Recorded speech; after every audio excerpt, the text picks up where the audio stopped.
glories to some devotees. All glories to some devotees.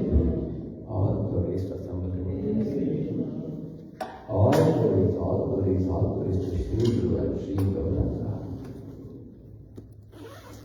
Om Ajnanatimirandasya Jnananjana-Shalakaya Chakshurunmilitam Yena Tasmai Shri Gurave Namah.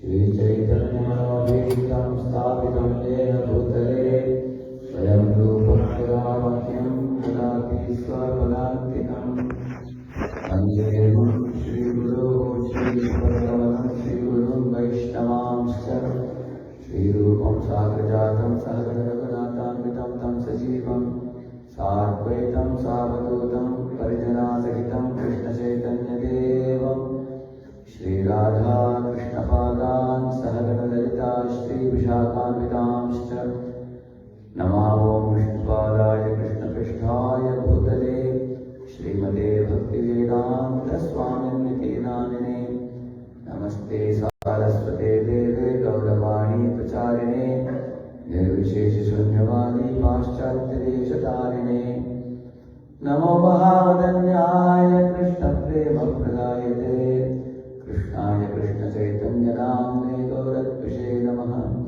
Vancha Kalpatarubhyascha Kripa Sindhubhya Eva Cha Patatanam Pavanebhyo Vaishnavebhyo Namo Namaha Jai Shri Krishna Chaitanya Prabhu Nityananda Shri Advaita Gadadhara Shri Vasadi Gaura Bhakta Hare Krishna Krishna Krishna Hare Hare Hare Rama Rama Rama Hare Hare. You have the project available, is it? Is it available? That's can check, yeah. Is it available? I can. We have a TV, otherwise it can be a small phone. Yeah. TV we can get. I think get the TV from outside.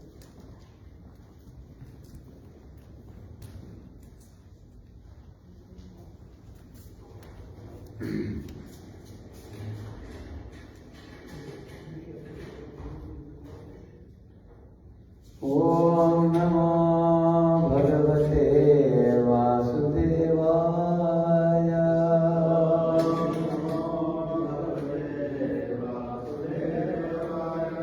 Om Namo Bhagavate Vasudevaya.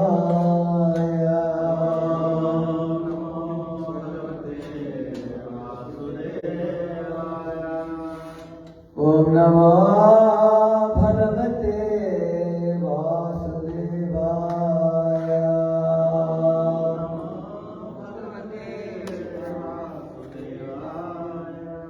Narayanam Namaskritya Naram Chaiva Narottamam Devim Saraswatim Vyasam Tato Jayamudiraye Nashtaprayeshu Bhadreshu Nityam Bhagavata Sevayam Ganapatyuttamaśloke Bhaktir Bhavati Naishthiti Krishnaya Vasudevaya Devaki Nandanaya Cha Nandalopa Kumaraya Govindaya Namo Namaha.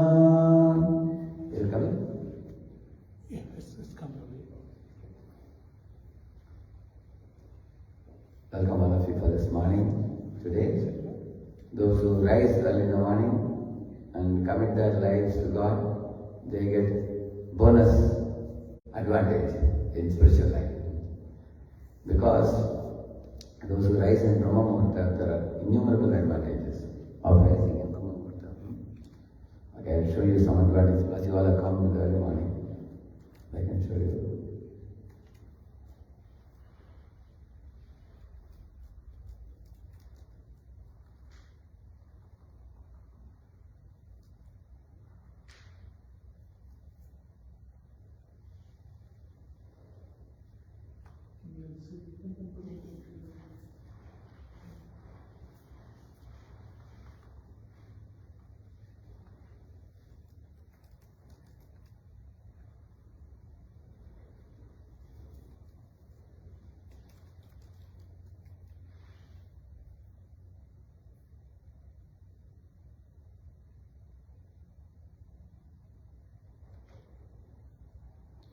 See, Brahma Muhurta is the most vital time of the day.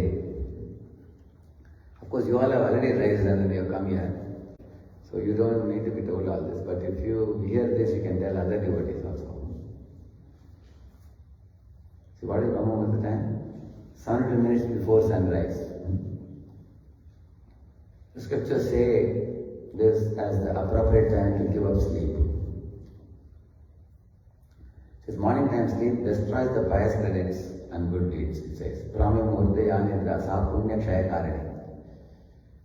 Actually, scientifically also you will see that if somebody doesn't rise early in the morning, what are the problems? There's a video I'll show you at the end. One who gets up at the Brahma Muhurta time gets beauty, wealth, good health, long life, etc. His body becomes beautiful like lotus. Varna Kirti, Yasha Lakshmi, Swasthya Mayushcha Vindati, Brahma Muhurte Sanjagrat Chiyamba Pankajam Yada, it says. And at this time there is no bad influence of the planets also. Sometimes the bad planets like Rahu and others, in the early morning time there is no bad influence of any planet. Just like there is more heat in our body during summer, similarly every activity in the outside world has an effect inside our body. Brahma Muhurta is beginning of every day. At this time, Prana and Apana Vayu are active. So he says that the morning time the Vayus are in balance and one can meditate very nicely. So sometimes when the child is in Garbhavas means when the child is in the womb of the mother, sometimes there are some bad influences on the child. Sometimes the mother eats meat, due to which the child later on gets some effect of that. Sometimes there are genetic disorders also in the womb of the mother. You know, some children are born with nowadays, what do you call it? Autism. They scream a lot. So these are all because of some genetic disorders, disorientation disorders at a physical level and mental level also. But he says that one who rises in the Brahma Muhurta, then even many genetic and apparently incurable diseases can be cured by bathing, doing yoga and meditation during Brahma Muhurta time. That's it. People who are very slow to think become very alert thinkers. People who don't take initiative become very brisk and enthusiastic to take initiatives. Those who are poor in executing things, they execute a lot. Actually, by rising early in the morning, many good qualities come. In the human body daily, during Brahma Muhurta time, actually there are 6 chakras in our body, as you see in the picture. The topmost one is called Brahmarandra, we call it. In medical science, they call it pituitary glands, they call that portion. But in the Brahmarandra, one drop of nectar emanates every morning. He says, so 3 things have to be combined. The early morning hour, and one should be doing meditation, and one should be able to concentrate in what one is meditating. Like we are chanting Hare Krishna, and you do it with absorption and concentration. Then at the early morning hour you do, then this one drop of Amrita, which emanates from the Brahmanandra, he says that here, he says, in the human body daily during Brahma Muhurta time, Shastra Chakra releases one drop of nectar substance. Therefore, it has been considered very vital time for yoga tantric sadhana. This Amrita Tattva doesn't get developed ordinarily, but only when we do sadhana. Sadhana means spiritual practice. For full benefit, the Vishuddha Chakra of the sadhaka is to be awakened is necessary. This way, the Amrita Tattva gets naturally accumulated in the Navi. Navi means your navel. And then the sadhaka can take its benefit in various ways. Actually, the Navi means the navel is considered the center of the belly, body. When this Amritam gets accumulated there little by little, one becomes an extremely energetic person, physically, emotionally, mentally, intellectually, in all respects. At this time, divine personalities move over the earth. That means the celestial beings like the Devatas and all. To take benefit of the divine powers and blessings, we must be awake during Brahma Muhurta. If somebody is sleeping, they will say, the fellow is asleep. But somebody is awake, they get blessings. Bathing done during Brahma Muhurta gives greatest benefit. While taking bath, one meditates on Paramatma, Super Soul. Then it's called Brahma Snan. If you remember the divine rivers like Ganga, Yamuna, Kaveri, then it's called Deva Snan. By taking bath in this time, all three doshas get pacified. Which means, what are the three doshas? We say Kapha, Vata, Pitta, we say. There are three, according to Sattva, Rajas and Tamas, goodness, passion and ignorance. There are three substances in the body. Those who have Kapha dosha, they have problem with sinusitis and all. Those who have Pitta dosha, they have problem with the belly, having indigestion and burning sensation and all. And those who have Vata dosha, they have problem with the knee, problem with the joints and the bones. But in the early morning time, when we take a bath regularly, these three doshas in the body, they become balanced in such a way that your body will be healthy for a long, long time. And your mind and intelligence also becomes strong, he says. During Brahma Muhurta, the tamasic powers, which means the black powers, black magic and all those things, they are all in a sleeping state in the morning. Generally, according to the scriptures, every early morning is in goodness, daytime is in passion, and evening when the sun sets, the night starts, that is ignorance. And it is very easy to relate with it because the early morning you see all the holy activities are done. Going to the temple, bowing down to God, reciting the names of Lord and meditating, pranayam, asanas are done. In the daytime you will see people are passionately trying to earn more and more money. They become ambitious in the daytime. And all the industries are on. Machines are on, industries are on, computers are on. All the people are running here and there in trains and buses and planes, correct? And in the night time you will see after 7 o'clock, 8 o'clock at night you will find till midnight or even later you will find permit rooms, beer bars, cabaret dances, naked activities, all the black activities go on in the night. That is ignorance. So therefore, the demoniac forces are active in the night. The divine forces are active in the morning time. So therefore, early morning those who wake up, they can quickly get absorbed in meditation because our mind and intelligence are positively oriented. So one ability to memorize is also strong, one's ability. We can also memorize verses, shlokas in the early morning. Bhagavad Gita, Bhagavatam shlokas can memorize very easily. So, just as when you go even to busy cities like New York City, where there are tall skyscraper buildings, towers, even there in the early morning there is no traffic, you will see, because everybody is asleep early morning. But in the daytime there is heavy traffic. All the cars have to go very slow in the daytime. In the same manner, you will see early morning when you get up, all the people's smartphones are off, switched off. All the people's brain is also flat because they are all sleeping. So therefore, when you want to meditate, there is no global gossip going on in the early morning hours. So it's a very conducive period for your meditation. Because in the daytime you want to meditate, it's very difficult because many people's useless thoughts, gossips, arguments are all around the globe. It's called as global gossip, we call it. In WhatsApp and Twitter and Facebook and whatnot, and so many things. So early morning time, because people are asleep, the atmosphere is clean and clear, so you can meditate very nicely. Ayurvedic lifestyle can only be properly practiced if you wake up in the early morning, Brahma Muhurta. You all know the Ayurveda medicines are very effective. They go to the root of the problem in the body and they cure. But that is only possible to be effective if you have a habit of rising in the early morning. That means the body should be kept in the good habits, then Ayurvedic medicines have a greater effect. So please don't consider waking up in Brahma Muhurta to do meditation as a burden. Consider this as a special gift for humans and take full benefit of this nectarian time. So you got an idea now what to know about that.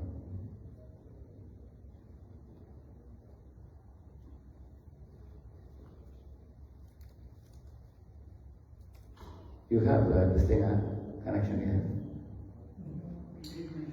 Huh? It's already there, so connection is there. Will it come? It will come? It's a very weak connection, I think. Internet, otherwise I can try it.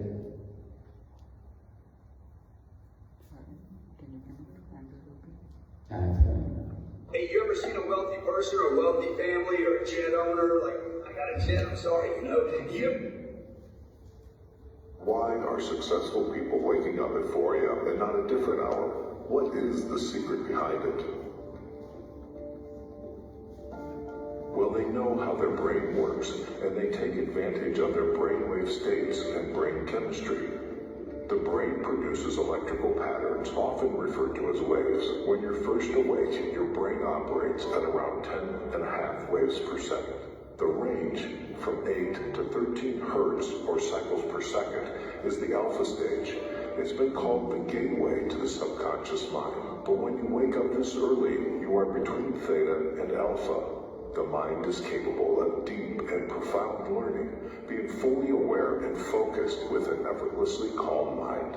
In other words, you don't have to work as hard. You are not thinking. You just relax into the moment. Another important fact, known by all successful people, is when you wake up, your subconscious mind is most impressionable and soaks up information like a sponge. Whatever you hear, see, or are exposed to in the first 20 minutes will affect you and set the tone for the rest of your day. This is why they meditate, listen to affirmations, and not checking their social media and emails so early.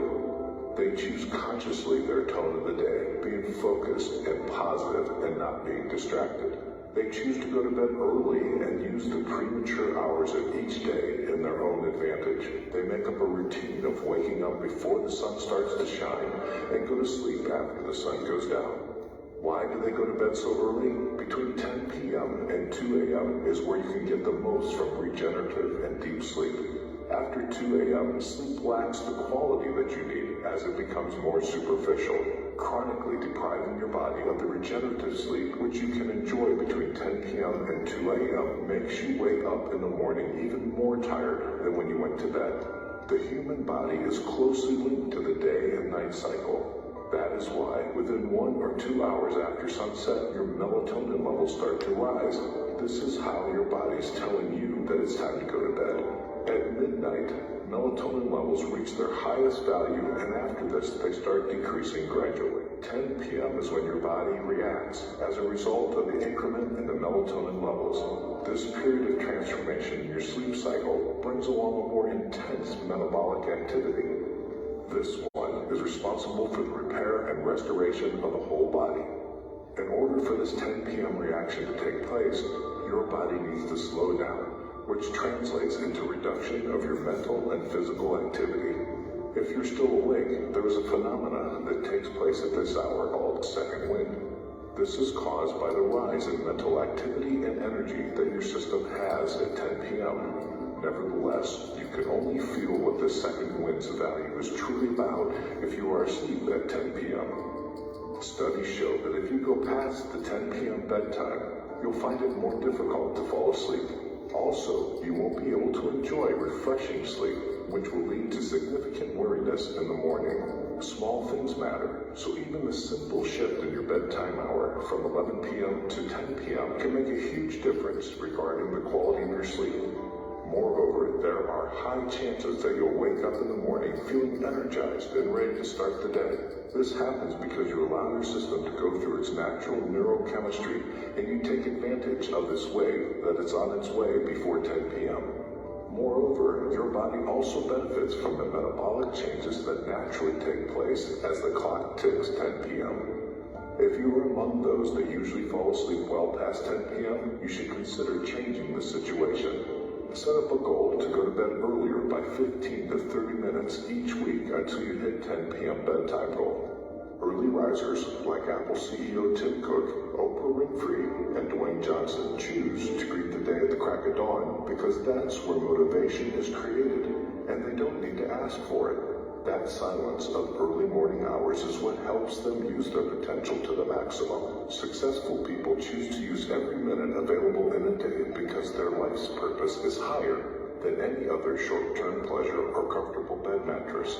They instill this habit of waking up early in their DNA because they understand how a strong and consistent routine can support a successful life. The human brain can work at its maximum potential when it doesn't have to multitask. The quality level of work is highly dependent on the level of focus. When there are no distractions and noises to disturb concentration, the brain has a great capacity to focus on certain tasks and thus generate a balanced rate between quality and work. Successful people are aware of this, and they use their alone time in the early morning to take full advantage of their brain's functioning capacity. High achievers understand that premature hours of the day allow them to make better decisions as their energy levels are at their peak. Those who live a grand life understand that early morning willpower helps them to achieve high levels of discipline. A disciplined morning guides them towards a whole day of discipline, and this is exactly what supports their successful life. The peaceful and quiet time you get before the sun rises creates the environment you need in order to take care of yourself, which doesn't happen too often during the day. It's the me time that allows you to provide yourself with everything you need in order to successfully go through the day. As soon as the alarm goes off, you're facing a bump in the road, and it's up to you to get over it or not. It's up to you to decide whether you use your time in your advantage or not. When everybody else is still dreaming and sleeping in their comfortable beds, it's your time to shine. It's your time to get out of your comfortable zone and have that well-deserved breakthrough. The early morning hours are moments where you can be ahead of things without being distracted. It's a time where you can focus and pay attention to what really matters. It's a time you can go past those old and narrow-minded thoughts that stop you from getting the real taste of what this life can truly be. It is all on you, and you decide how to spend your life. You decide when your day starts. Nice. So, everybody can say what you remember and what you heard. A lot of nice things he says. A dozen things he said, very, very important things. Did I see any of you? Any one point? Rising early in the morning. Yes. By rising early in the morning, what happens, he says? Yeah, because our brain functions more effectively. Yes. More focused in the morning. You get focus, you get concentration. And the mind is very pliable, soft, and just like you make impressions in a wet cement or a wax, like that, you can give positive inputs to the mind. And then that will become imprint to the mind and it will create great good for you in the long run. Thank you. Yes, Prabhu. 2 points stuck out to me. First was, it said that first 20 minutes after you wake up, what you're exposed to sets the tone for the day. What you see, what you hear, and what your senses interact with, that sets tone for the whole day. It's very good. So the first 20 minutes are very important when you rise. So what generally they do in South India, I have experienced, as soon as you get up in Tirupati and Srirangam and all, Kausalya Suprada Rama Purva Sandhya Pravartate Uttishta Narishat Yula Trailokyam Mangalam Kuru Matas Samasta Jagatam Madhuvaita Bhare Paksho Vigarini Manohar Divyamurte Shri Swamini Shitadana Priyadana Shile Shri Venkatesh Daite Tapasu Prabhatam. You will hear that. So as soon as you are giving such a powerful positive input, the meanings are so sweet in this. He says that Trailokya Mangalam Kuru. Oh my dear Lord, please bring auspiciousness to all the worlds, it says. It is prayer to the Lord, prayer to the Divine Mother, prayer to the Supreme Personality of Godhead. So this kind of hearing some stotrams or Brahma Samhita, or hearing some kirtan in the morning, or hearing a Prabhupada lecture, is very good early morning as soon as you get up. My experience is, when I in the early morning get up and I shave, I put on Prabhupada lecture. So then many times when I am giving lecture, those examples will come in the mind. Because you heard in the early morning, it gets imprinted in the mind. You don't forget very easily. So So that was one point, very good point. Yes, anybody else? Any other point you remember? Energy levels are at the peak. Energy levels are at the peak in the morning, yeah. Anything else you heard? Yes, Prabhu? Yesterday, Disciplined morning leads to a disciplined day. Discipline in the morning means many times people have no control of their time in the day. Your time goes in beep beep, so many messages come, you get distracted, so many emails come, so many phone calls come. How many of you have experienced sometimes the whole day goes away without doing anything substantial? At the end of the day we feel very sad now. Today, what did I do today? I just waited here, waited there, did this, did that. I didn't do anything tangible. But if you have a discipline in the morning, then you have control over the time in the day and you can very fruitfully spend it like releasing water from a dam. You can fruitfully spend it, not like a flood, going here, going there, doing nothing. Yes, Madam, yes. Another part was feeling that you have control over your day. That's another thing. And many of us like to have control over our day. Correct. We all want to have control over the day, but we lose control. But if you rise in the morning, that's a good habit, discipline in the morning. Then we have a disciplined day. Thank you. Anybody else? Yeah. Main thing is you want to get early, but it says we should sleep early in the night. What time you have to sleep, he says? Before 10. Why he says 10 to 2 is important? Anybody? 10 p.m. to 2 a.m. That 4 hours is very vital, he's saying. Because our body regains all the metabolism. It releases a lot of chemicals like pitta, we say, no? There are cycles doctors have studied. See, right now in the daytime, if you see our hands, legs, body, our mind and our eyes, ears, they are all very active during the day. The knowledge acquiring senses and action senses. The action senses are hands, legs, genitals, rectum and speech. And knowledge acquiring senses are eyes, ears, nose, tongue and skin. So these 10 senses are very active in the daytime. So they get very tired. There's a wear and tear in the body. But when you lie down at 9:30 or something like that, then 10 onwards, your external senses become calm and they are going to sleep, and internally metabolism gets very active. But if you don't allow the internal metabolism to be active and you are keeping yourself away, then you are actually causing more wear and tear in the body. And that is why people get stress levels become high and so many diseases, complicated diseases, because body has not got rest at a time and it should take rest. Many students also sleep at 2 o'clock, 3 o'clock. Then daytime also they will sleep 12 hours they will sleep because its use is not very fruitful. Thank you. Even I experienced personally, if I sleep around 11:30, so morning it is a little bit difficult to wake around 5 o'clock. Correct. But if I sleep early, automatically 4:30 I wake You up. can get up, yeah. And 6 hours of sleep is very good. Yes. Prabhu, I have a question. Yeah. How is this time related to like 10 p.m.? How does the body know that? I don't know if I'm putting my question properly, but like how we have titis, like how is this related to what we do throughout the day? Like I understand 10 to 2 is very important. It is also related to the sun's position. Okay. You should wake up with the sun, sleep with the sun in whichever country you are. Whether you are, if you are in India, you wake up with the sun and sleep with the sun in India. Here you see sun is rising in the morning. That was 72 minutes before the sun rises. That is Brahma Muhurta starts. Generally between 4 to 7 is a very good time. If you rise early, then it's very healthy.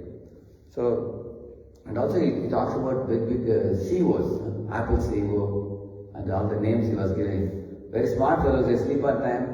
Similarly, I heard about the Facebook company owners and all, they don't allow their children to use Facebook, a smartphone, because they know that they will be ruined. They ruin the whole world, but they don't allow their children to get ruined. You will read that if you see the Google, all the, yeah. Also in our body, autonomic time, does the situation is based upon that too. So by 10 p.m., the melatonin levels. Autonomic drops. Correct. That's why sunrise it come back. Exactly, yeah. So that's how the body is designed. It's like called as a biological clock. You have a biological clock which there's a time to rest, there's a time to be active. But people are sleeping in the day and active at night. That is only for the asuras, for the demons. So getting up early in the morning has innumerable benefits from Shastra also I showed you, from scriptures also. Yeah. All the devatas are blessing. Yeah, right. Yes. Thank you. Looks like the sun has your attention now. It's coming here. Yeah. So you all can see the verse? You can recite? Etadatura chittanam matra sparshechayamu bhavasindu plavo drashto haricharyanu varnanam etadhyatura chittanam matra sparshechayamu Bhavasindu plavo drishto haricharyanu varnanam etadhyatura chittanam matra sparshechayamu Bhavasindu plavo drishto haricharyanu varnanam. Yeah. Then you would like to recite? Etadhyatura chittanam matra sparshechayamu bhavasindu plavo drishto haricharyanu varnanam. Mataji.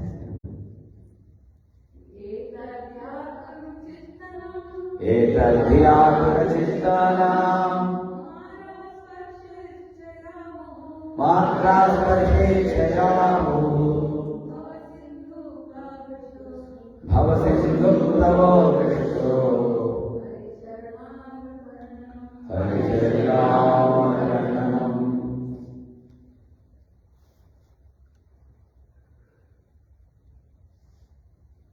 It is personally experienced by me, like that Narada says to Vedavyasa. It is personally experienced by me that those who are always full of cares and anxieties due to desiring contact of senses with their objects can cross the ocean of nescience on a most suitable boat. The constant chanting of the transcendental activities of the personality of Godhead. It will require a little explanation. Narada says, it is personal experience by me that those who are always full of cares and anxieties due to desiring contact of the senses with the objects is there. What is the meaning of this? In this world, everybody is hankering for something. Like the children are hankering for toys, and the teenagers are hankering for the association of the opposite sex. And one who is married and has a family, he is hankering for money. And one who is grown up, beyond 50, 60, they are worried about health.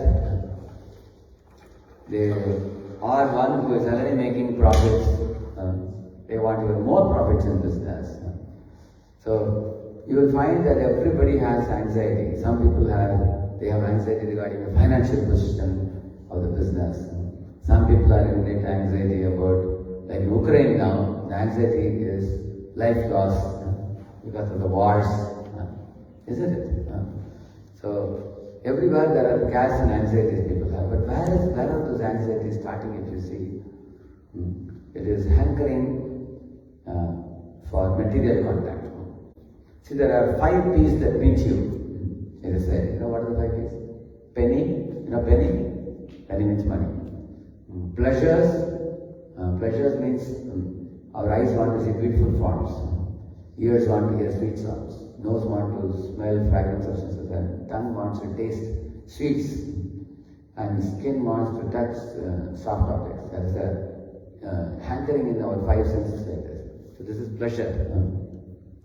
So these pleasures also cause anxieties. For example, if you take a gulab jamun and put in the mouth, after eating one, are you satisfied? What does the mind say? One more. Then after 2, you want 1 more. In this way, you want to eat more and more. And sometimes you know very well that eating sweets causes various problems in the body. For diabetes patients, sweet is not allowed also. And also we know that, eating sweet and too much sweet causes problem with the teeth also. Like cocoa chocolate, for example. Here in America they call it M&M. M&M is very, very tasty. But it's not good for health. It is intoxicating it is. And teeth will be gone one by one. So things which are not good for us, when we try to consume them, come in contact with them, immediately it increases hankering. And when the hankering is increased, what is the result of that? You cannot do anything else. Anything else you do, the anxiety is in the mind. I want it. When you get it, are you satisfied? I want more of it. That is greed, we call it. And when you don't get it, you become angry. Like you will see, a kid may want something, but if the parents are not giving it, you will see that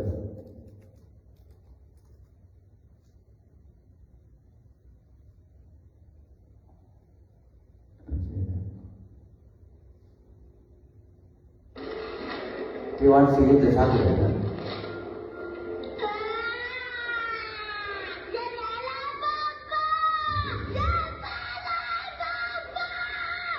When you don't get what you want, you get very worried. You're getting a sin.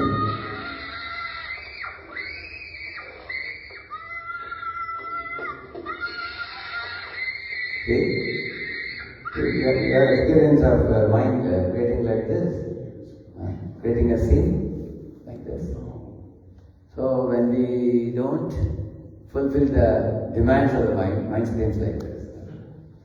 And when you fulfill the demand of the mind,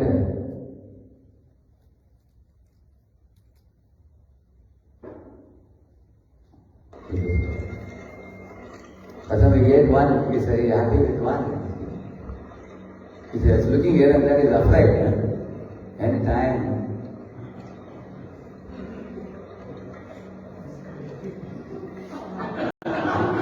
He keeps on taking more and more.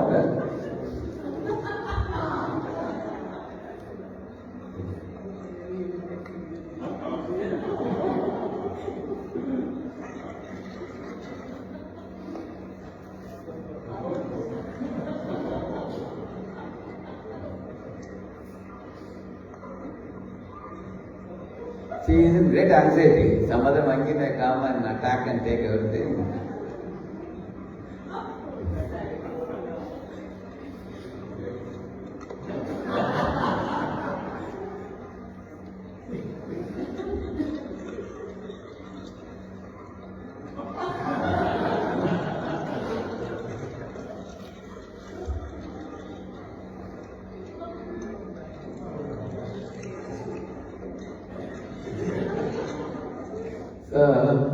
Do you think the monkey could really enjoy eating? I think this is what happens when you earn a lot of money. Sometimes when money keeps coming more and more, we truly don't enjoy life. You find sometimes a man works 16 hours a day sometimes.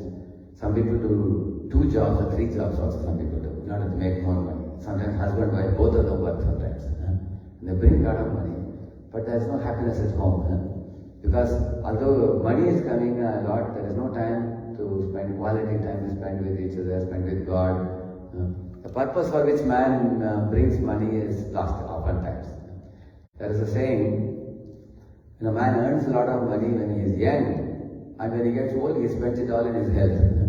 Then what will he enjoy in life? So, therefore, you will see that when you come in contact with sense objects, as I told you, 5 P's. Penny, for example, you hanker for it. When you don't get it, you are constantly hankering for it.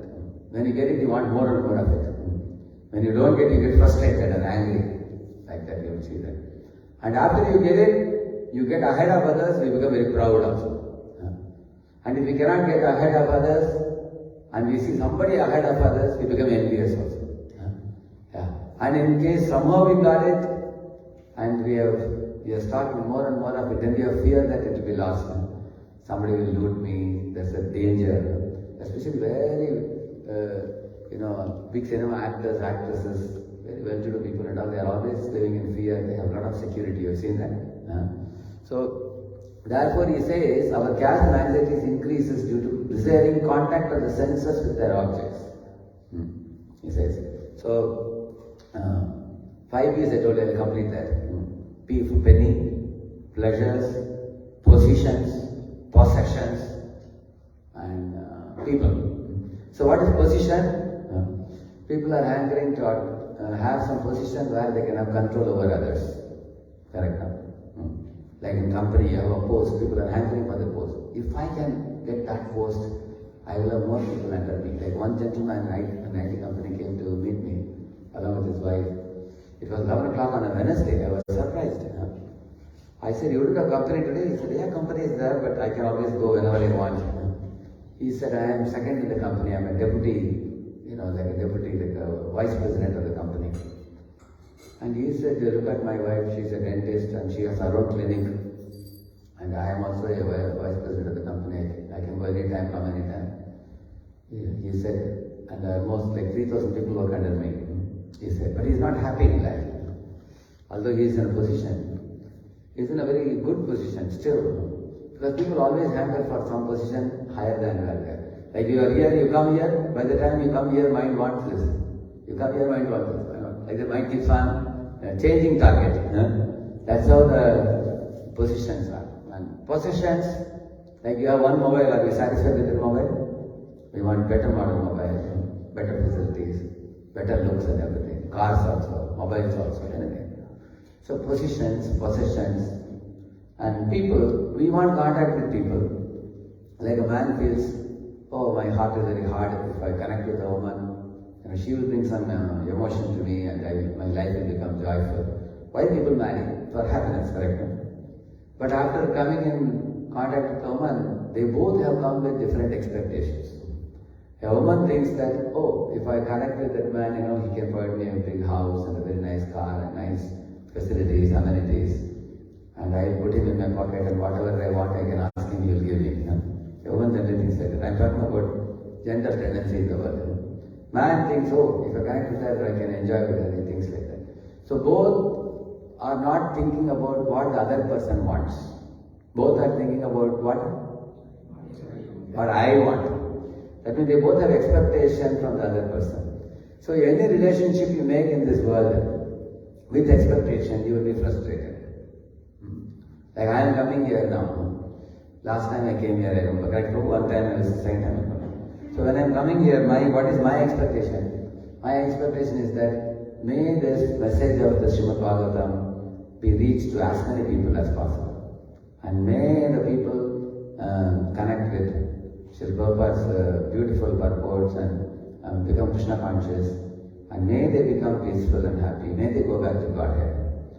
In this, what is the advantage for me? My advantage is only mercy of the Lord. My Lord will be pleased. Lord says, if anybody reaches this message to the people, Lord says, I am very pleased with them. You keep a spiritual goal, you will never be frustrated in life. Sarve janaha sukhino bhavantu, sarve santu niravaya, sarve bhadrani pashyantu, ma kaschit dukkha bhavaved. May the wicked become virtuous. May the virtuous become tranquil. May the tranquil become free. May those who are free set others free.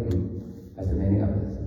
So, when you have this as the goal, you have no reason to become frustrated in life. You can always be happy. Because by giving Lord to the people, you connect with the Lord. And connecting with Lord will never be frustrating. Connection with the Lord, because Lord is a personified bliss. The more you remember Him, remember His pastimes, qualities, activities, you possess Him and gift Him, you will be the happiest person in the world. So, but when in this world we find that, therefore even a husband, wife, if they are selfless in connecting with each other, like a man understands that my wife is actually a part and parcel of God, I am also a part and parcel of God. And God has put my children, my wife, my property, everything in my possession. And one real life example I will tell you. There is Henry Ford's grandson, Alfred Ford, is it? Isn't it Alfred Ford? He lives in America only. So one of our devotees, Ekalabya Prabhu, came to America. We went to his house. So huge house, very big palace, big cars and everything. But inside that house, this Prabhu is wearing dhoti, kurta and worshipping the deities. And when he went to his home, and Ekalabya Prabhu went inside, he gave him a big plate of prasad, varieties of items. So while eating, Ekalabya Prabhu asked him, Prabhu, we are monks, we go from place to place preaching. But you are such a big millionaire. You have so much money coming in your family lineage. And you are highly respected across the globe for you being a billionaire. But how? So there was an article in Indian Express, Billionaire Bhakt. There was an article. So how is it that you are utterly humble? How is it that you are prideless? So for that, Amrish Prabhu said that, you see, honestly speaking, I don't consider this money to be mine. In this lifetime, Krishna has put me in contact with this money. And I am just holding this money now. Anytime my death will come, I will leave it behind and go. I will not carry this with me. And as long as I have contact with this money, I would like to utilize it in Lord's service as best as I can. Because if I don't use it or lose it. Correct, no? If you don't use it, you will lose it. So, if you say I am prideless, there is only one reason, because I don't think I possess this. It's not mine, all Lakshmi belongs to Krishna, like it is said. So this devotee was surprised. So we all will see in this world, when we come into this world, a baby's hands are like this. You have seen baby's hand, if you open also, it will immediately close. You have seen this because they are coming in a grabbing mode. But when the person dies, what he does? He leaves it behind. Again, next lifetime he will be born, again he will be there. So they come in a grabbing mode, living mode, grabbing, living. So then what do we carry with us? We carry three things with us at the time of death.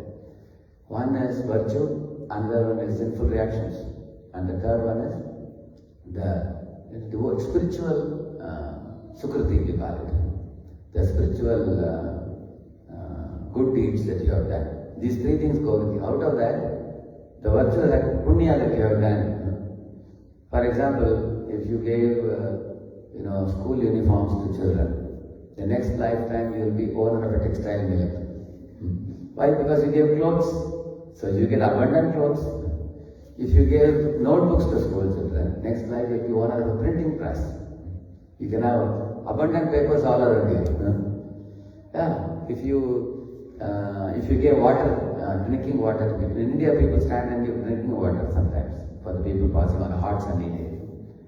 Then next lifetime you may be born near a pond, or maybe you have a 24 hours water supply. You will have abundant water supply. So the good deeds that you do, they come back, material good comes back in material form. It comes back. And if we did sinful acts, we go to hell and suffer, then we come back. So the sinful account is cleared up, virtuous account is cleared up. The only thing that will go with the soul is the spiritual deeds, what you did, in relation to God. Like you are chanting Hare Krishna, you are reading the Srimad Bhagavatam, Bhagavad Gita, you are rendering service to the deities, you are cooking for the deities, and you are distributing these books to the people. So anything in connection to God you do, that goes with you. For example, when you are working in a company, any work you do in relation to the company, you get salary, correct? Any work you do not connected to the company, will the company pay you? As simple as that. Correct, no? There are many people who may do, like for example, you can go on loss of pay. You know what is loss of pay? They call loss of pay, correct? So why the company will tell you that you are exhausted, you leave now. If you still want to do some other work, you can go on loss of pay. So you don't get the pay. And similarly, an army officer or a soldier, he is fighting for the country. Even though he is killing 1,000 people, the country will give him medal. Like in India, they give Paramvir Chakra, right now? They give medal. But if the same fellow, after being in army for 25 years and having become specialist in shooting with a gun, now he is a retired officer, he is an ex-serviceman, he is living at home. Imagine he picks up a quarrel with the neighbor and shoots the neighbor. If he does that, then the person can be put behind the bars. Correct? So you will see that in this world, you will see that the same action It can victimize us with punishment, or it can be liberating. Anything done in relation to Lord is liberating. Anything done in our account is punishment. You see, one couple, husband and wife. The husband was very conservative fellow. The wife was very liberal spender, extravagant, you can say. So the wife told the husband that, see, I desire to have my own account. You have your account, I will have my account. So the husband was in a very big job. He was making like $20,000 per month. He was making. Wife was only making $1,000 per month. But she had her own account. So one day she had spent for a very costly dress. The husband became angry. He said, "You purchased this clothes in $1,000? She said, "How can you ask me? I didn't spend from your account, I spent from my account," she said. The husband kept mum. He said, "Okay, if you say that you are spending from your account, still you don't need to spend so much. You are, we have given you so many dresses already. You are unnecessarily wasting money in this. Okay, if you say it's your account, you are very proud of it. Okay, keep it," he said. So after 2-3 months, the wife thought, because I am having my own account and having a tussle with my husband. 3 months later, she said, "Okay, I will merge my account to your account. We will make it into one account." Husband was very happy. Then the subsequent month, the husband got her a dress which is $2,000. Now she asked, "You scolded me for $1,000. How can you bring me in 2,000? Husband said, "You see, I am earning 20,000 monthly. I can bring 2,000. Not a big deal." Then the wife said, "This is more advantageous to have my account connected." Similarly, our Jivatma is tiny. We are only one, and Krishna is infinity. You connect with Krishna, who stands to gain? We are Krishna. Yeah. Like you see, Arjuna, smart fellow. When he went to meet Krishna in Dwaraka, did he take Narayana Sena or did he take Krishna? That's why he's smart. Because he knew that Krishna is infinitely powerful. Millions of universes come out of him. He is actually master of all living beings. Sarvayo Rishikaunteya Murtaya Sambhavantiya Tasa Brahma Mahajyoner Aham Vida Pradahapita. He says that I am father of all living creatures. He says, I am the Supreme Father. Etat yonini bhutani sarvani kyupadharaya aham krishnasya jagataha prabhavaha pralayastada. He says, I am creating millions of universes and I am winding up millions of universes. And all the living creatures depend on me. If you read the 7th chapter of Bhagavad Gita, in 7.4, 7.5, he says he is the source of everything. God is the source of everything. If anybody asks you about God, you can tell them the definition of God is the person who is the source of everything. Janmad yasya yataha, from whom everything has come. He is the cause of all causes. You will see, say for example, you are drinking a glass of milk. So where does the milk come from? The cow. How does the cow give milk? By eating grass. Where does the grass come from? By the rains. How does the rains ever come from? The clouds. How do the clouds form? From the evaporation of the water from the ocean. Who evaporated the water? The sun. Now you ask, how is the sun doing all this activity? Then immediately Brahma gives the answer. Yasyagya pravati sampradakala chakro govindamadi purusham tamaham vajami. Like that he says, Yasya Agnaya. By God's order, the sun is moving and giving light, giving heat, doing all these activities. Yasya Agnaya. Agnya means what? Order. Yeah. And in the same manner, you can ask another thing. Now you are eating a mango. Oh, mango is so delicious. Where did this mango come from? The mango tree. How did the mango tree produce mango? From the mango seed. Where did the mango seed come from? The previous tree. And you go up. So original mango seed, who gave it? Krishna says, Aham Bija Pradapita. One more verse he says in Gita. Bidam mam sarva bhutanam viddhipartha sanatanam buddhir buddhimatamasmi tejas tejasvanamaham. He says, I am the seed giver of all the species of life, 8.4 billion species. Therefore, in this way you find out the root of all existence, which is God. That's the definition of God. If any atheistic scientist or students tell you that I don't believe in God, you can ask them a simple question. See, you are existing right in front of my eyes. Your father, his father. How many of you have seen your grandfather's father? Anybody has seen? Yes, in India, sometimes people marry at the age of 16 or 17. So they have seen their grandfather's father also. But you all are confident that your grandfather had a father, correct? Are you doubtful about it? No, surely had a father. And when you go up, grandfather's father, if you go, the ultimate source of all your fathers in your line should be a living personality or a dead stone chunk. What do you think? Yeah, it's a living personality. And that personality is called Brahma. From Brahma, everyone has come, isn't it? Now, Brahma is also born from Vishnu. And Vishnu is expanding from Krishna. So he is the cause of all causes. So understand that he is the cause of everything. And in the 7th chapter, between verses 7 to 13, Krishna very beautifully explains that it is the essence of everything. Like what is the essence of the bulb? Anybody can say? To give light. What is the essence of a fan? And to give air. When you are feeling sweating, to give air. What is the essence of water? To quench your thirst. Correct, no? What is the essence of a fruit? Fruit should be juicy. Juicy, no? Nowadays some fruits have no juice, you have seen that? And sometimes you cut open a watermelon, it's all white. No juice at all, isn't it? And what is the meaning of a fruit? It's a tasteless fruit, it's useless fruit. Because they don't allow the moonshine to act on the fruit, that's a problem.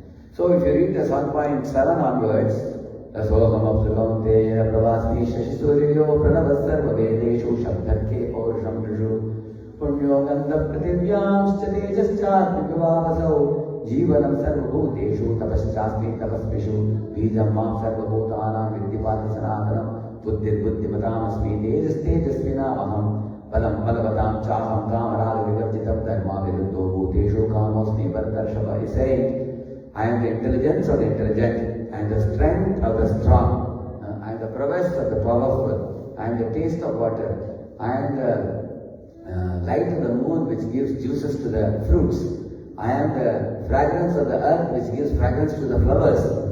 In this way, Arjuna, anything you see in this world, the essence of everything is me, Krishna says. God is the essence of everything. No thing in this world can have any essence if God does not influence that object. He is the cause of all causes, He is the essence of everything. And also in the 10th chapter of Bhagavad Gita, He says He is the best of everything. Like, amongst the bodies of water, there's a pond, there's a lake, and which is the vastest body of water? Ocean. So I am the ocean, he says. Among the mountains, there are smaller and bigger mountains. He says, I am the Mount Everest. There's no mountain taller than that. The tallest mountain is Mount Everest. So he says that.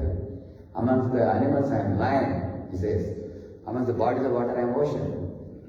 In this way, you will find that when you read this section 3 things, I am the cause of all causes, essence of everything, very best of everything. Therefore, if you got Krishna, you will never be frustrated. Because you will never get old, you will never get disease, you will never die. He is eternal, you are eternal, your relationship is eternal, you will never be frustrated in life. And one more thing you will find when we develop love for the Lord, our heart becomes filled with selflessness, selfless attitude. So when a man and woman look at each other selflessly in a family also, it can be a very happy family. People put a board, home sweet home. When the home will be sweet home, like Lord Ram and Sita, their home is a sweet home. Why? Because when Ram has to go to forest, he is worried about Sita's comforts in the forest. He is telling Sita, hey Sita, you stay back in the palace, be with the mothers. I will come back in 14 years. You are not fit to live in the forest, he says. And Sita cries out loudly. She says, how can you leave me alone and go like this? For a wife, to be with the husband is like being in heaven. But to be away from the husband, even if I lie in a soft bed, it will be like a bed of thorns for me, she says. And she says that, I want to go with you to forest. Why? Because on the way, if there are any thorns or pebbles, I want to put them aside so your feet won't pain. and I have to cook for you. And without my assistance, how will you survive in the forest? I want to come, like this Sita says. So Ram says that in the forest there will be animals like lions and tigers praying for food. You don't get a palace to stay, you have to stay under trees. And you will not eat very good foods in the forest, you have to eat berries and roots and things like that. You can't be happy like that, Sita. I am a man, I can always adjust. You are a woman, how will you survive in the forest? So Ram is concerned about whom? His wife Sita. And Sita is concerned about? So this is actually what produces the sweetness in relationship. Like, husband is concerned about wife. So similarly, parents concerned about children, like this it goes. You think about them, they think about you. Not that you think about yourself, you think about yourself, like this. It's like take a laddu, hands are very tired, take a laddu and do like this. Can the hand become happy? If the hand wants nourishment from eatable, it has to give it to the belly. Then the hand can get that strength. Similarly, the souls become happy by serving Krishna, serving God. They don't become happy by chasing after these 5 P's. So those 5 P's I told you. What are they? Penny, pleasure, positions, possessions, and people. Yeah. Like man and woman come together to become happy. If they don't become happy, they get frustrated. They think, okay, let us beget a child. At least the child will be happy. When the child comes, then again husband and wife are very happy. Oh, such a small child, tender child, beautiful child, sweet child. They are enjoying the child for some time. And child is very obedient. Mother tells the child, sit here, stand up, do this, do that. He obeys. But the child becomes 12 or 13 years. He says, you do your thing, I will do my thing. And then they are frustrated with the child also after the correct one. You will see that. So in this way, by connecting with people, have you become happy? If you see, we don't become happy if the parties are selfish. So therefore, the Krishna conscious family can be a happy family. With Krishna, the Lord in the center, you can be happy. Lord in the center means take a compass, draw circles of varying radius. They will never clash because center is only one. Whereas if everybody is their own center, you draw multiple circles, they will clash. Of course, initially they will not clash when you make small circles, but when interests increase, then there will be clash. You will see. Even best of friends become worst of enemies in this world. You will see that. When selfishness becomes the center. So, therefore he is saying here, it is personal experience by me that those who are always full of cares and anxieties due to desiring contact of the senses with their objects. This is the contact he is talking about. But such people, what they should do? They can cross the ocean of nescience on a most suitable boat, the constant chanting of the transcendental activities of the personality of Godhead. So, Narada is speaking with realization. Because, I'll just show you just a minute.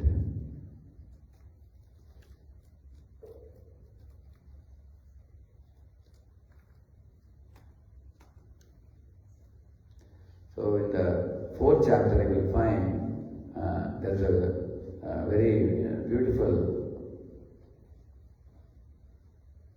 4th chapter end, Narada starts this.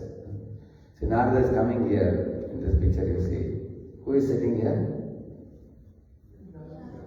Yeah, Vedavyas is sitting. Narada is coming, flying. So Vedavyas wrote all the Vedic literature. He wrote the Puranas, he wrote the Vedas, he wrote Mahabharata, Ramayana, everything is over now. But he is very morose.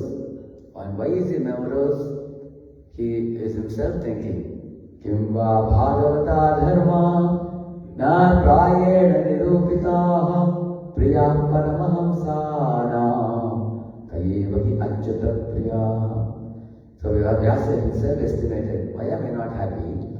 Because I have not glorified the Supreme Lord sufficiently. Instead, I have spent all my time writing the Puranas where I say that if you want good health, go to Sun God. If you want to remove your obstacles, go to Ganesha. If you want a beautiful husband or wife, go to Shiva or Parvati like that. If you want wealth, go to Lakshmi. So in this way, I have misguided the living beings by giving them allurements and sending them to different demigods. Of course, demigods provide these benefits, but people possess these benefits and remain inside the jail of this material world. Imagine if somebody is in a jail, what is the best service you can do for him? See, if you can help him to come out of the jail, that's the best service you can do, isn't it? Or if he's saying it's very cold inside, give him a blanket. If he has mosquitoes inside, give him a mosquito net. You know, if he is saying that I want hot water in the morning, give him a geyser. Have you done a great service? You have to provide him facility to remain inside the jail or help him to come out of the jail. Yeah. So if you surrender to Supreme Lord, you will get out of the material world. Go back home, back to Godhead. And if you surrender to anyone else, you will get some facilities to remain in this world. Like one class I was thinking, there are a lot of old people sitting. I asked a question, if you go to heavenly planets, you can go, or you can go to hellish planets, or you can be on earth. Similarly, you can have a gold chain, or a silver chain, or iron chain. Which chain you want to be handcuffed? I asked him. So one old man said, gold chain is best, he was saying. So his wife was sitting next to him. She just hit him and said, hey, what gold chain? You don't want any chain. I think she said. She was smart, very intelligent. And this fellow was thinking gold chain is good, but whatever chain you put, ultimately, if your handcuffed, it is restricting your freedom. So if somebody says, should I keep you in a gold cage or a silver cage or iron cage, what cage you will ask? No cage, because birds like to fly in the free sky. Similarly, the soul wants to be free back home, back to Godhead. So, therefore, Vedavyas was not happy of writing all these things, because any of you can tell me why Vedavyas gave this kind of allurement to the jivas, souls. You could have directly told them, just surrender to Krishna. Why he didn't say that? Yeah? Gradually developing from the lower modes.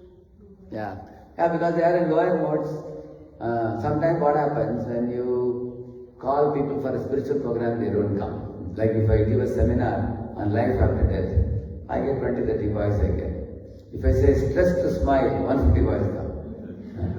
Because most people want some immediate benefit. Like if I show you like M&M, toffee, and I show you $1,000 note. If I ask you which one you will take. If you ask the kids, children, what they will choose, they will take chocolate. Because that is immediately, they want quick taste for that. They don't know that inside the $1,000 note there are 1,000 chocolates. They don't know. So similarly, spiritual benefit, material benefit, most people want which one? Therefore, where we are start that, just like grandmother used to do when I was a small kid, she used to have one trunk in which she will have the medicine. It's a bitter medicine. But she will give a lollipop in my mouth. And when I am eating lollipop, I will close my eyes and enjoy it. She will remove the lollipop, put the medicine. You know. And the medicine is bitter. I will start crying. Again she will put lollipop. Like this she will do, like this. And that's what Vedavyas was trying to do. He thought that little allurement I will give these guys and they will come. And then little by little I tell about Krishna. This is called bridge preaching, we call it. Sometimes in bridge preaching, you remain in the bridge only. You don't go to the other side only. So you get stuck. You want to build a house in the bridge, can you? You cannot. So the purpose of bridge preaching is to help people come to Krishna, ultimately come to God. See? So in this way, Vedavyas was morose and Narada is coming. When Narada came, Narada very beautifully told him that. I will just show you that one. It's coming in the fifth chapter, you will see how Narada became Narada, devotee, great devotee. Great secret he reveals to Vedavyas. Here is speaking. Anybody knows who was Narada in the previous life? He He was son of a maid servant. But before becoming son of maid servant, who he was? Anybody knows? Yeah? Nanda? Nandan what? Gandharva. He was a Gandharva, correct. He was a Gandharva. So there are three lives of Narada. The first life he was a Gandharva, means a singer. He was very handsome. He had curly hair. He had a very handsome body. He was always surrounded by Apsaras. Apsaras means beautiful celestial maids. So he was always surrounded by them. He was moving around here and there. Like in modern times, you call the word playboy, like that he was moving here and there. He was always wearing chandan in his body and joking, laughing, spending time with them here and there in pleasure valleys and going like that. So one day this Gandharva, his name was Upabarhana. He landed up in in one of the demigods meeting. At the end, demigods, all of them got up and they were singing Arati for the Lord, singing glories of the Lord, just like we do Mangala Arati, like that. But this Gandharva was standing behind and watching the demigods singing. Instead of singing properly, he was singing something else. So, it was like, imagine somebody, you are singing Hare Krishna, somebody singing cinema song. How it will be. So one of the devatas became angry. He said, you are offending the Lord. I curse you that you become a son of a poor maid servant. Like that he got a curse.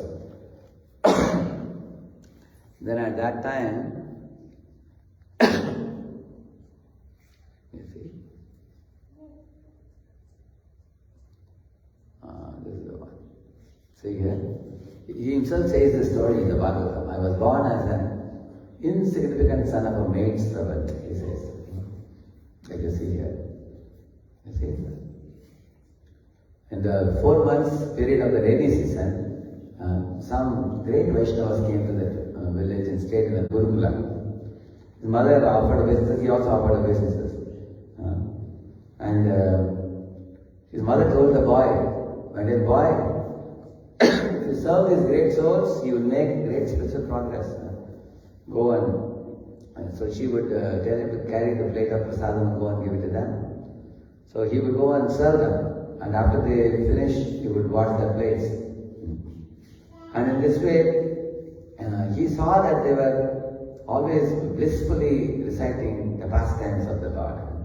They would narrate various leelas of the Lord, how Lord Krishna in Vrindavan performed the pastimes of stealing the butter from the homes of the gopis, dancing on the Kaliya snake, lifting the Govardhan hill, swallowing the forest fire. They would be talking, sometimes they would be laughing loudly, speaking these pastimes. So when he saw them doing this, he also developed a taste. He went and asked them, sirs, you are all great souls and very advanced personalities. I am born in a low family. Will I be allowed to come and hear this discourse, what you are speaking? So they told him, my dear child, for hearing about the Lord, you don't need any qualification except the eagerness. That's all you need. You may be high born or low born, you may be rich or poor, you may be educated or uneducated. But as long as you have interest in the Lord, you are blessed soul. You are most welcome. Come and join us. And then he went and sat with them and started hearing the lectures by them. Tatrān vaham Krishna katha pragayatam anugrahena shriramam manohara tāshraddhayāme nupadam vishanvatah priyashravasya gamamabhavat prachi. He says that when I heard the pastimes of the Lord from them, it was so thrilling and charming. Like one day, Krishna and covered boys went behind the house of a gopi and they released the calf prematurely to drink the milk. And the gopi shouted to her husband, see this Krishna, he has released the calves, go and see. So the husband went to tie the calves. So she also ran behind, and Krishna and Balaram entered the house and stole the butter and jumped out the windows and ran away. So he heard such pastimes of Krishna, Balaram.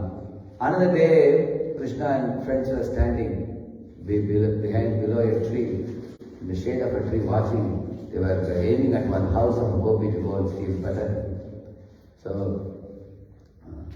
and the gopi had a big ball of butter. She said, hey, Kana, come here, I'll give you. And all the friends told Krishna, hey, she's giving you, why don't you take it?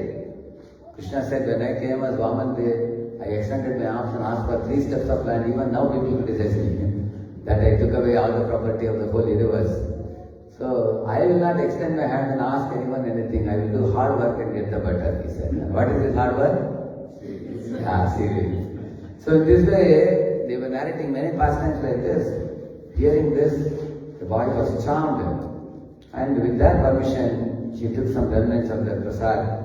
And he loved those devotees very purely. And he was very gentle in behavior. And after 4 months, they were leaving, you see. At that time, the boy was morose. He thought, I'm going to lose that association. But they told him, my child, don't worry. We will teach you some basic principles of spiritual life and give you initiation and holy name. They told him, the material world is like a smoke, spiritual world is like fire. Fire serves, smoke troubles. In a furnace also, you see that? In a furnace, fire serves the purpose. So spiritual world is like fire, it's a happy place, but material world is like smoke, which troubles us. Therefore, try to always go from material world to spiritual world by chanting the holy name, studying the Bhagavatam and all that. Another thing they told him, in this world, don't enjoy the things of the world, don't hate the things of the world, but take everything and use it in Krishna service. Don't be a bhogi, don't be a tyagi, be a bhakta, they said. Take everything and use it in Krishna service. Then you are rightly situated. And then they gave him the holy name and they went. After the boy meditated, after his mother passed away one day, the boy went to the forest, he meditated and saw Lord Vishnu in his heart. And then here you see, he is going to the forest and sitting under a tree meditating on the Lord. Lord gave him darshan by his meditation.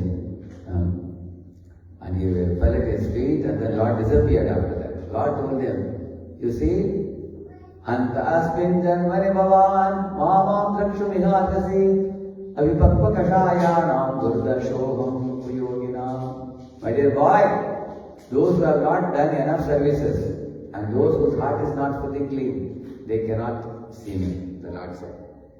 You will not see me in this entire life, but after you leave this body, in the next life you will become my pure devotee, the Lord said. So in this way, he was very happy, at least God has given me instruction. Then he went to many holy places. He took darshan of the Lord in many holy spots. He took prasad, he met the saintly people, he heard lectures, he did kirtans, he went from place to place, always remembering Krishna. At last, the time came when he met with death. You see, here he is dying. Next moment, immediately he became Narada. Deva dattam emam veenam swara brahma vibhushita murchayitva harikata dayavanas charamyaham. As soon as I got the spiritual body of Narada, Lord Vishnu appeared in front of me and gave me an instrument, Veena, and told me, my dear Narada, go all around the world and preach the message of the scriptures that I have given, and you are my pure devotee now. You will never have to suffer anymore. After that, you see, Narada became a great preacher, reaching out to various people. Prahlad is Narada's disciple, Dhruva is Narada's disciple, Vedavyas, Nalakurmanikri, Chitraketu, Prachina Parishad. He did such amazing preaching, you will see that. He became Narada, became such a... So in this way, he says that, in conclusion, I am going to conclude in a couple of minutes.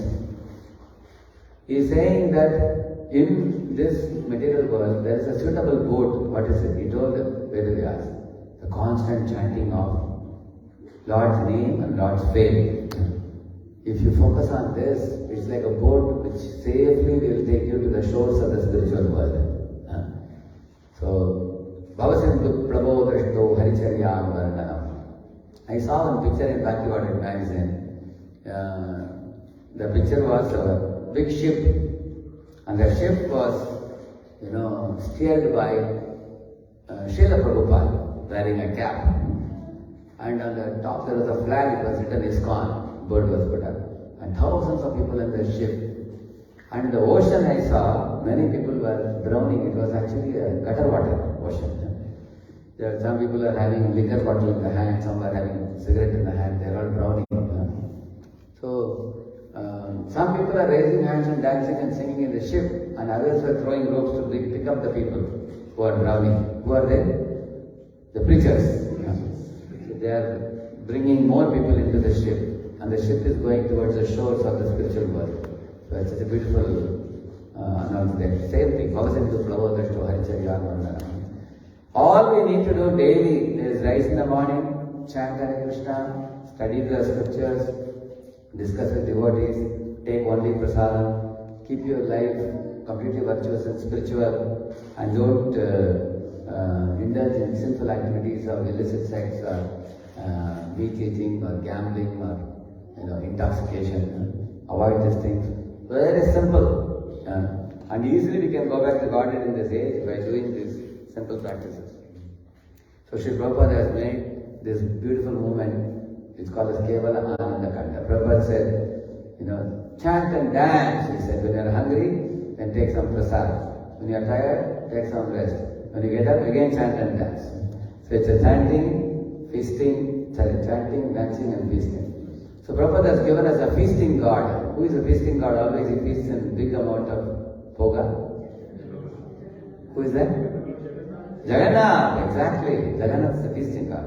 And Prabhupada also has given us dancing God. Who is it? Chaitanya Mahaprabhu, Gaur-Nitai. So he has given us a dancing God and feasting God.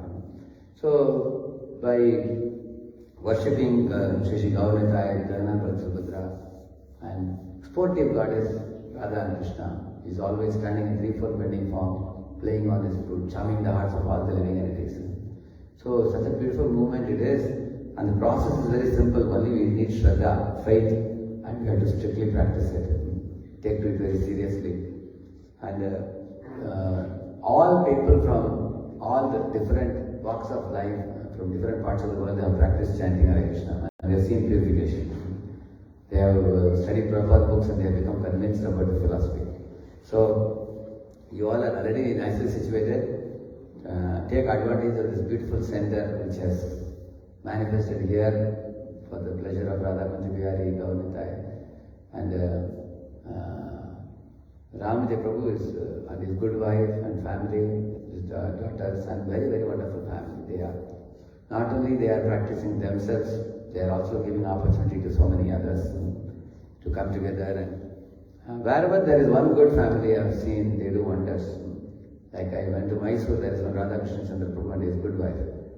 His husband is very good in cooking, his two daughters are very good in singing, and immediately a center has sprung up there with 80 to 100 people becoming devotees there. So in the same manner, that is in India, in Mysore, but here in America, where many people come to make money and get some material settlement, to put up a beautiful center like this and charm the hearts of people to come and take part in kirtans, pravachans, training programs for cultivation of heart. So such a wonderful service it is. And they are very, very selfless. I heard that this whole center was designed by his good wife. Mataji has designed this. She is an interior decorator, so she used her talent in Krishna service so nicely. And Prabhuji is super enthusiastic. How he does his business and how he takes care of the center, only Krishna knows. He is able to take out time. He has raised two children also. He has one son, one daughter, is it? Yes. Correct, no?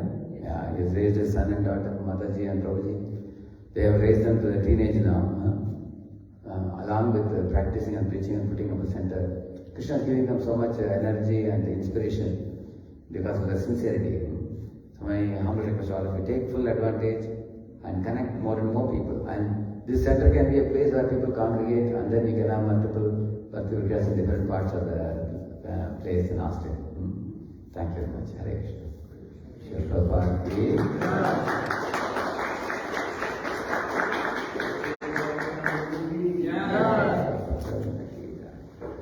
Anybody wants to ask a question? I'll hear 5 minutes. Yes. Where does the Shraddha originate from? Yeah, Shraddha, how? Good question. Shraddha comes by associating with those who have great Shraddha. But in the verse, Shraddha then comes association second or third. So, see, in your Purva Janma, you must have come across some devotee who gave you some prasad, or gave you some seva, or he would drive you to a temple, come, must have called you. So you got little Shraddha, and that Shraddha has brought you again to association. And then more association, and then again more Shraddha, more association. In this way you grow, become bigger. Like this couple has come, this gentleman and his good wife, the family. Yesterday they were there, today early morning they got up and they have come. Because they have done something in the past life. They are carrying that is actually drawing them here to learn more. And they are also online learning philosophy. Otherwise it's just not possible. Some virtuous activity in the past in relation to the Lord. Then one, Krishna says that tam buddhi samyogam lavate paurvadehikam. Paurvadehikam means purvadeha. Purvadeha you have done, and that is actually attracting you like a magnet attracting the iron filings now. That way you get attracted. Alright? Hare Krishna.